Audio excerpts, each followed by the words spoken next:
दोस्तों, हर इंसान अपने जीवन में खुश रहना चाहता है, लेकिन सवाल यह है, आनंद कहाँ है, खुशी कहाँ है?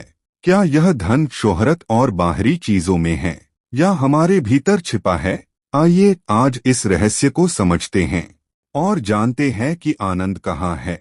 एक छोटा सा गांव था जहां रघु नाम का एक व्यक्ति रहता था।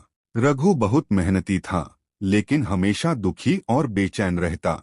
उसे लगता था, अगर मेरे पास बड़ा घर होगा, ढेर सारा पैसा होगा, गाड़ी होगा, घोड़ा होगा, तभी मैं खुश रह पाऊंगा। इसी सोच में वह शहर चला गया। रघु ने शहर जाने के बाद उसने दिन रात मेहनत की। सालों बाद उसके पास आलीशान मकान था, गाड़ी थी, पैसा था, सब कुछ था, लेकिन उसके चेहरे पर अब भी सच्ची मुस्कान नहीं थी। रघु के भीतर का खालीपन और भी बढ़ गया था।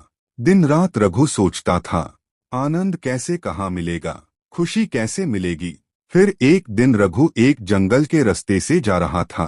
तभी रघु की मुलाकात एक साधु से हुई। रघु ने पूछा, बाबा, मेरे पास सब कुछ है, लेकिन फिर भी खुशी नहीं है। आनंद कहाँ है, आनंद कहाँ मिलेगा? साधु बाबा मुस्कुराए और रघु से बोले, बेटा, आनंद बाहर की वस्तुओं में नहीं है, बल्कि आनंद तुम्हारे भीतर है।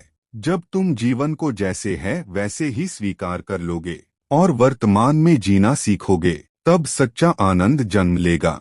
बाबा की यह बात सुनकर रघु ने पहली बार आंखें बंद की और उसने गहरी सांस ली, और उस क्षण उसे अद्भुत शांति महसूस हुई। रघु को उस दिन बिना किसी कारण के ही उसके चेहरे पर मुस्कान आ गई। उस दिन रघु को समझ आ गया कि असली आनंद कहीं और नहीं बल्कि अपने भीतर ही है। दोस्तों, सच्ची खुशी कभी भी बाहरी चीजों से नहीं मिलती, वह तो हमारे भीतर की शांति, प्रेम और संतोष से उत्पन्न होती है। यही जीवन का सबसे बड़ा रहस्य है। खुश रहना कोई मंजिल नहीं, बल्कि एक तरीका है जीने का। दोस्तों, अगर ये स्टोरी आप लोगों को अच्छी लगी हो तो सब्सक्राइब करें और अपने दोस्तों के पास शेयर करें।